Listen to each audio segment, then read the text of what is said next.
Olá, sejam todos bem-vindos.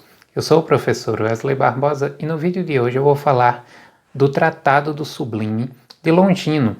Este vídeo que faz parte do nosso projeto anual de introdução à teoria literária que vimos desenvolvendo aqui no canal desde o início do ano. Eu estou tomando como base para discorrer a respeito desta obra este livro aqui, A Poética Clássica, que reúne três obras da antiguidade a respeito não apenas da literatura, tá, mas da reflexão a respeito da melhor expressão artística, expressão esta que se referia na época principalmente às composições em forma de verso, né, em verso, e que nós, trazendo para os dias atuais, podemos considerar como sendo a literatura. Eu já tinha feito em meses anteriores um vídeo a respeito da arte poética de Aristóteles. Na última semana fiz também um vídeo sobre a arte poética de Horácio e agora chegou a vez do Tratado do Sublime de Longino e será sobre este livro, sobre esta obra, que nós trataremos especificamente no vídeo de hoje. Então o vídeo vai estar bem bacana, eu já convido você a curtir, comentar, se possível compartilhar o vídeo para que outras pessoas tenham acesso. E claro, se você não é inscrito ainda no canal, inscreva-se e ative o sininho das notificações para que você seja informado dos futuros vídeos. Então bora lá! Bom, como eu sempre faço, eu vou deixar aqui na descrição do vídeo os links para vocês adquirirem tanto este livro aqui como os outros que eu vou mostrar aqui no vídeo. Lembrando que comprando qualquer uma das obras, através do meu link, você ajuda a manter o canal, tá? Sem ter custo nenhum a mais por isso. A própria Amazon repassa uma porcentagem do valor para os criadores de conteúdo, né, para os afiliados. Isso garante aí que você ajude a manter conteúdo educativo sendo produzido aqui no YouTube. Bom, então temos aqui o Tratado do Sublime de Longino. Tem gente que vai chamar de Longino, tem gente que vai chamar de Longino. Eu já vi as duas pronúncias. Particularmente eu prefiro chamar de Longino, né? Tenho preferido assim, porque afinal de contas esse G sem o U depois dele em língua portuguesa soar como Longino fica estranho, né? Este que é, na verdade, um autor que nem sabemos se realmente escreveu esta obra. Tem muitos estudiosos que preferem citar o Tratado do Sublime ou o Tratado acerca do Sublime como sendo de autoria anônima, né? Autoria desconhecida, porque existe um problema quanto a elucidar aí quem realmente escreveu o livro, né? A própria obra aqui que eu tenho em mãos, né, o tradutor ele já deixa aqui a possibilidade de ser produzida ou por alguém chamado Longino, ou alguém chamado de Dionísio, ou alguém chamado de Dionísio Longino. Mas, de certo modo, não é isso que é o fundamental. O fundamental é o tema que é tratado aqui, que é o tema do sublime. Ele é um tema que não diz respeito apenas aos estudos literários, né? Os estudos literários eles pegam aí o bonde já andando, mas o sublime ele é tratado há muito tempo dentro da filosofia, né? Afinal de contas esses autores eram filósofos, né? Estavam ligados ali à retórica e tudo mais. Inclusive esta é uma obra que se liga muito à área da retórica e a filosofia tem como um de seus interesses a parte da estética, né? E dentro da estética, o tema do sublime ele vem sendo objeto de consideração há alguns séculos, tá? Retomando aí um pouco os clássicos e aperfeiçoando as considerações. Nós vamos ter ali no século XVIII Edmund Burke, que eu vou citar aqui para vocês mais à frente, nós vamos ter Kant, e aí ao longo do século XIX teremos inúmeros autores que vão retomar isso aí, vai influenciar o romantismo, enfim, né? Aqui no seu dicionário de filosofia, o Nicola Bagnano, ele vai falar que o termo sublime ele tem duas acepções, tá? E as duas acepções se ligam em sua base à poética clássica.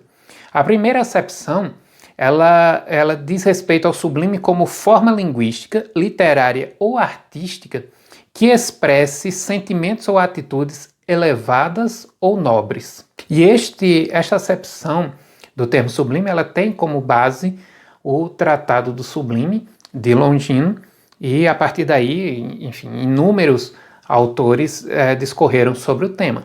Em seu segundo sentido, né, a palavra sublime, ela tem um sentido próprio e estrito, segundo Abaiano, que é o prazer que provém da imitação ou da contemplação de uma situação dolorosa. Isso aí se liga às ideias de Aristóteles, né? Quando Aristóteles vai falar lá da catarse, que se dá principalmente por meio da tragédia, né? Onde você vendo a dor do outro, né? Do personagem ali, no momento da encenação, no momento em que você contempla aquela obra, você consegue purgar seus próprios sentimentos e assim você se alça a um estado superior. Esse estado superior seria aí uma sublimação decorrente dessa catarse operada no momento de contato com a obra. Mas lá na primeira acepção do sublime enquanto expressão de sentimentos elevados ou nobres,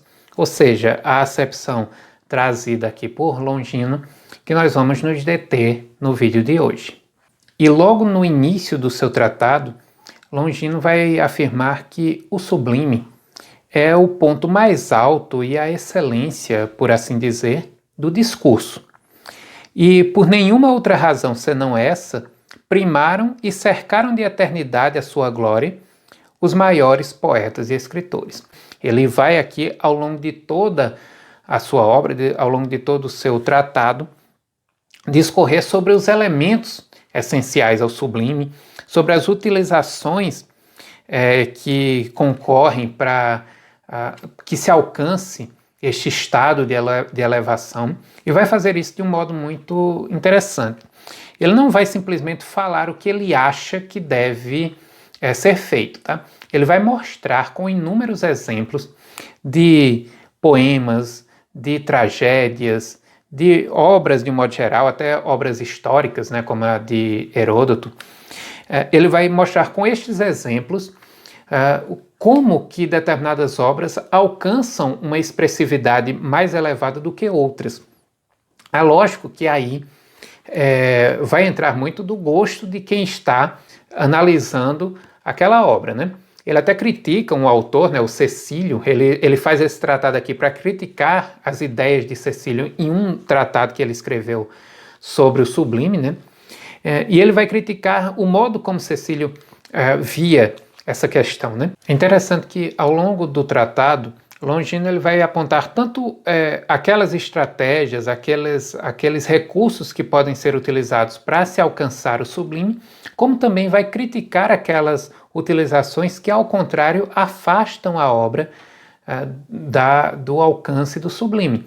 Ele diz isso, por exemplo, a respeito do empolamento do discurso, né? Quando ele afirma que, em geral, o empolamento é um vício difícil de evitar entre os que mais o sejam. Naturalmente, todos quanto ambicionam a grandeza, não sei como, para evitar a pecha de fraqueza ou aridez, deslizam para essa outra, ou seja, a do empolamento, persuadidos de que errar um alvo grandioso é sempre um nobre erro. Mas inchaços são ruins no corpo e no estilo, inconsistentes, falsos. Quiçá nos voltem para a direção oposta, pois, como dizem, nada mais seco do que um hidrópico. Aí ele continua falando a respeito disso, e é verdade, né? Aquele discurso extremamente rebuscado, mas que não diz nada, né? Um discurso inchado, um discurso prolixo. Após apresentar os elementos que contribuem para o contrário do sublime, ou seja, que, ao contrário de elevar, rebaixam a obra, ele vai apresentar as 5 fontes do sublime. 5 elementos que, conforme a sua opinião, fariam com que a obra lograsse aí o êxito de chegar no nível do sublime, que são alçar-se a pensamentos sublimados, portar em si emoção veemente e inspirada, realizar de forma adequada a moldagem das figuras, ou seja, dos tropos, né, as figuras de linguagem ali, possuir em si a nobreza da expressão e constituir-se numa composição com vistas à dignidade e à elevação. Então, esses 5 elementos, né, essas 5 fontes aí, são fundamentais para a existência do sublime num determinado texto literário, né? É muito interessante a passagem em que ele vai falar da representação de figuras divinas, como que as figuras divinas entram ali na obra e etc. Ele vai fazer uma crítica a Homero, né, na passagem lá da Batalha dos Deuses, que está presente na Ilíada, e ele vai dizer que essa passagem é terrível, salvo se for entendida como uma alegoria, de todo em todo ímpia, sem respeito às conveniências. Homero, a meu ver, quando narrava os ferimentos de Deus e suas rixas, vinganças, lágrimas, prisões, paixões de toda espécie, tanto quanto pôde, mudou em deuses os homens da guerra de Troia e os deuses em homens. Ele quer dizer que colocar os deuses ali em uma situação de batalha, ferindo-se, guerreando-se entre humanos, ele tirou os deuses do seu estatuto especial, do seu estatuto de imortais, e meio que os igualou a homens. E essa passagem, embora ele considere Homero um modelo, né, em vários momentos ele coloca, ele faz uma crítica. E é muito interessante porque ele, quando vai falar de como os deuses deveriam ser representados, ele cita Moisés, né? Ele cita o legislador dos judeus. Lembremos que é um autor de cultura romana, né, do século I ali, depois de Cristo, e por isso ele não era judeu, muito menos cristão. Ele via como algo distante, né? Mas é interessante quando ele diz que muito superiores à Batalha dos Deuses, porém, são todas as passagens que representam o ser divino como algo impoluto, grande, verdadeiramente puro. Aí ele dá alguns exemplos e diz em seguida: assim também o legislador dos judeus, homem extraordinário, depois de conceber de maneira digna o poder divino, deu-lhe expressão logo na introdução das leis, escrevendo: disse Deus, o que? Faça-se luz. E luz se fez. Haja terra. E houve terra. E segundo ele aí, essa passagem é belíssima, né? E modelar aí de como se deve tratar os deuses, né? Talvez aí pelo distanciamento, como na cultura hebraica, né? E também na cultura cristã, Deus tem das relações humanas, né? E seguem aí os vários exemplos de obras que, segundo ele, conseguiram ser alçadas ao status do sublime. E é interessante aqui a passagem onde ele cita Safo, que é uma poetisa grega, né? E ela tem uma poesia muito ligada às emoções, né? Inclusive o exemplo que ele cita aqui, que eu vou fazer a leitura para vocês, é cheio de imagens extremamente confessionais de sentimentos, e que mais na frente ele vai dizer que aquilo não rebaixa a obra. Então vejam o texto. Igual aos deuses se me afigura aquele homem que, sentado contigo face a face, ouve de perto a tua doce fala, o teu sorriso encantador, e isso convulsa meu coração dentro do peito. Mal te vejo, não me resta um fio de voz. A língua se me parte e logo sob a pele percorre-me uma chama delicada. Os meus olhos não veem mais nada. Os meus ouvidos zumbem. O meu suor escorre. Possui-me toda uma tremura. Fico mais verde que erva e pouco falta para que me sinta morta. Ele vai dizer que todos os sintomas dessa natureza acontecem aos apaixonados. Mas, como disse, a colheita dos mais agudos e a combinação deles num todo é que consuma o primor. Então, a forma como a poetisa escolheu aqui os sentimentos a tratar, o suor escorrendo, os ouvidos zumbindo, a chama percorrendo sobre a pele delicada, tudo aquilo que Safo confessa de uma forma que, segundo ele, é diferenciada, é fruto de uma escolha dos sentimentos mais agudos possíveis, tudo isso a retira do lugar comum de todos aqueles que têm determinados desejos, determinados sentimentos, todos os apaixonados, e coloca esse texto dela num patamar realmente digno do sublime. Vejam que Longino em nenhum momento ele parte de opiniões não fundamentadas em obras. Você pode até discordar das opiniões dele, mas não dá para dizer que ele simplesmente impõe regras sem observar. Ele faz estudos, realmente, ele se debruça sobre textos, verificando ali os trechos que são dignos de representarem como exemplos determinados pontos que ele quer ressaltar ali como passíveis de comporem um discurso sublime. Interessante também a parte em que ele fala da segunda pessoa, né? O discurso que tenta construir uma segunda pessoa. Eu me lembro do romance, da novela Aura, de Carlos Fuentes, que eu até já fiz vídeo aqui no canal, vou deixar aqui nos cards para vocês, em que o narrador constrói o seu texto como que numa narrativa em segunda pessoa. Nós sabemos que a teoria literária clássica, ela só prevê narrativa em primeira e em terceira pessoa, né? O narrador personagem e os dois narradores em terceira pessoa, que são o onisciente e o observador. Mas o narrador lá de Aura, ele escreve o texto como se estivesse falando com o leitor, né? Então, você entra na casa e observa, ou seja, ele coloca dentro da narrativa, gerando assim uma maior identificação sua com o que está acontecendo, com o que o personagem está sentindo, porque afinal de contas o personagem é você. O tempo inteiro o narrador de Carlos Fuentes constrói esse efeito. E ele diz aqui também algo a respeito disso.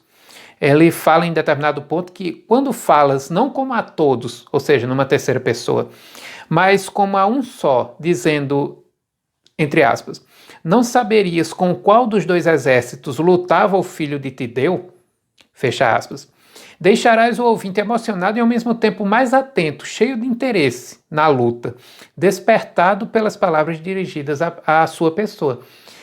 No trecho, né, não saberias com qual dos exércitos, ou seja, você se sente ali, realmente eu não saberia, porque desta forma como está colocado aqui e tal. Então você se identifica com aquela história e penetra muito mais naquele universo ali construído. Eu gostaria de chamar a atenção também ao fato que ele coloca aqui a respeito da mediania no discurso, ou seja, aqueles autores que não querem correr riscos com sua escrita, né? Eles não querem correr o risco de cometer erros, de determinados deslizes, e eles o tempo inteiro polindo o seu texto e caminhando como que pisando em ovos ali, para não fugir do esperado, eles acabam produzindo uma obra bem mediana, uma obra que no fim das contas é bem escrita, bem estruturada, mas que, segundo ele, está longe de alcançar o sublime. E nisso aqui ele vai de encontro à opinião do estudioso que ele estava criticando, que é o Cecílio, né? Cecílio, que era um defensor da escrita correta, né? Da observação de uma escrita mais clássica, mais formal e tudo mais, seguindo-se um modelo muito bem estabelecido, e Longino ele vai se colocar contra isso, e ele vai mostrar alguns exemplos em que seguir um determinado caminho, não se dando a excessos, com medo de extrapolar, e com isso não superando a mediania do discurso, você deixa de alcançar lugares e de alçar a sua produção a pontos que grandes autores, cometendo determinados deslizes, alçaram. E aí ele vai citar grandes escritores como Sófocles, como Homero, que, segundo ele, cometeram deslizes sim nas suas obras, né? Ele até cita aí alguns exemplos, e ele vai confrontar com determinados autores, né? que são mais tidos como corretos. Mas ele diz: quererias ser antes um Baquílides do que um Píndaro?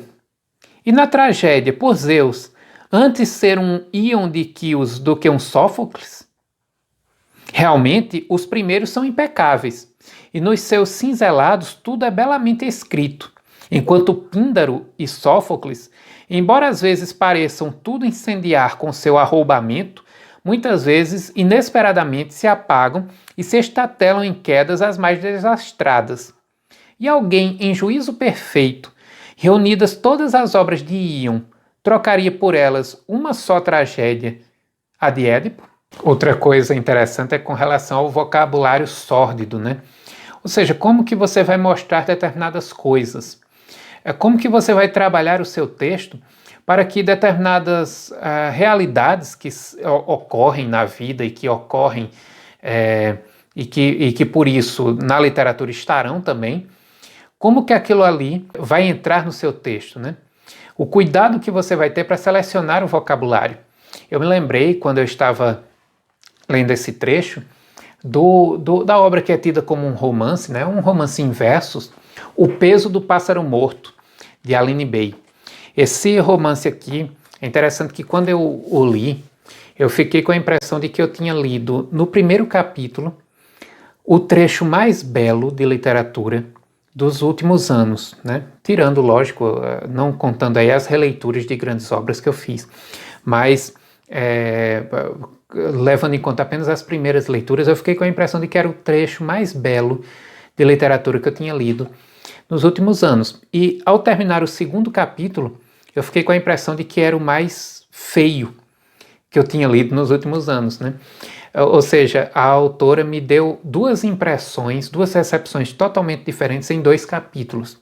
Um deles, uma criança passando por uma perda, e o outro, uma moça passando por uma situação de estupro.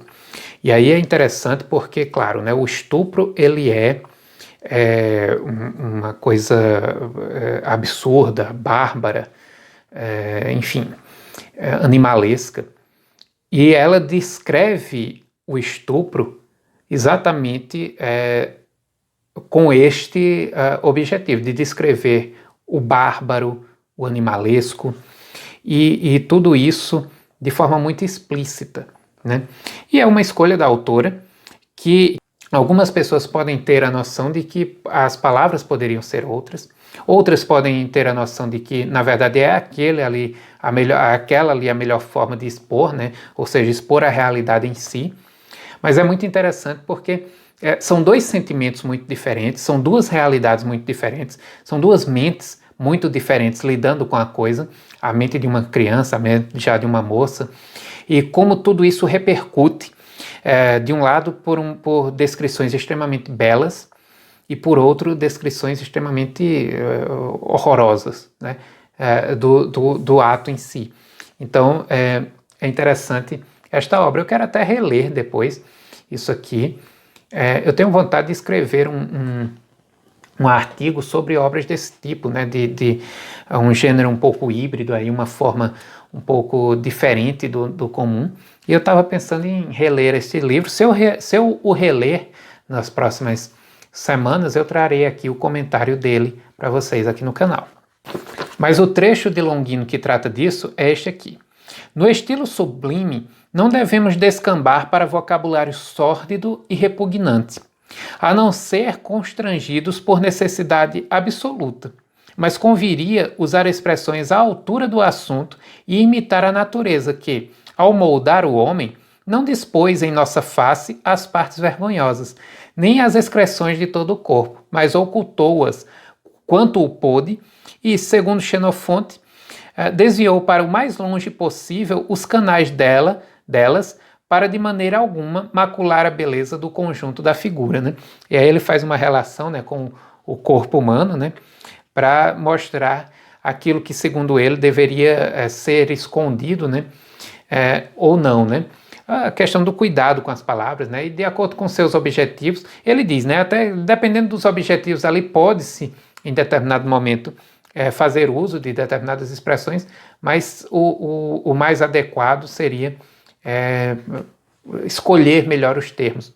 E claro, né, nem sempre o autor vai querer escolher, às vezes o objetivo do autor é realmente chocar, né, mostrar a cena da forma como ela é, mostrar o sentimento da forma como ele é, e com isso repercutir de uma forma mais intensa na mente do leitor.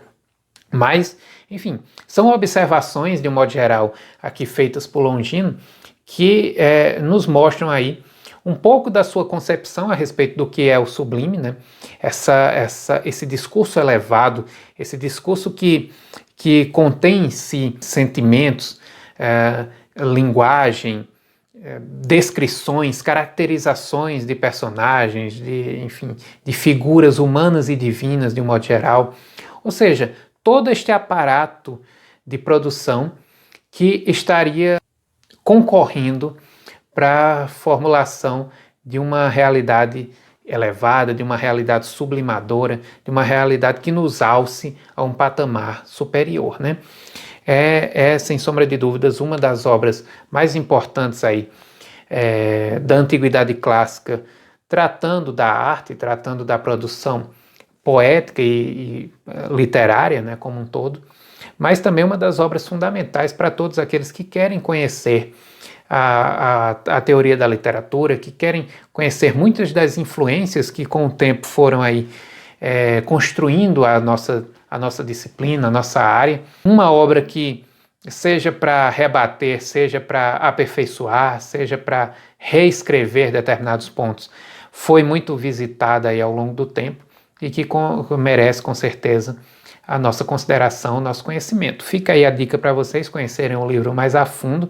Fica a dica para vocês conhecerem os 3 livros aqui presentes. É uma obra de preço extremamente baixo, que lhe dá a oportunidade de conhecer 3 obras fundamentais da poética clássica. Eu deixo aqui como dica para qualquer um este livro aqui. Mas se você quer conhecer um pouco mais sobre o sublime, ir além um pouco do que coloca aí Longino e já adentrar um pouco mais naquilo que a filosofia desenvolveu ao longo do tempo sobre o sublime, eu aconselho a leitura deste livro aqui. Vou deixar como par perfeito de estudos em relação a esta obra aqui, o Investigação Filosófica sobre a origem de nossas ideias do sublime e da beleza, um título aí um pouco longo, do Edmund Burke. Aqui ele vai fazer uma distinção entre, o sublime e o belo, né? As ideias de sublime e belo são ideias realmente diferentes, são ideias que a filosofia gosta de entender como diferentes e vai tratar de cada uma delas, mas ele vai partir da noção de gosto, né? Que é aí partindo não do que está nas obras em si, mas partindo do ponto de vista de quem as contempla. E ele vai discorrer um pouco sobre o gosto e do como que isso aí vai favorecer mais na frente a concepção, né? Ou seja, as nossas ideias sobre o sublime e a beleza, né? Sobre o belo e o sublime. Para você que quer conhecer melhor essa ideia do sublime, quer aprofundar mais aí o seu conhecimento, quer adentrar no campo filosófico da estética também, que é um campo muito rico e que vai lhe dar muito trabalho aí de pesquisa durante um bom período. Esse aí é um ponto bem, bem bacana para se começar, tá?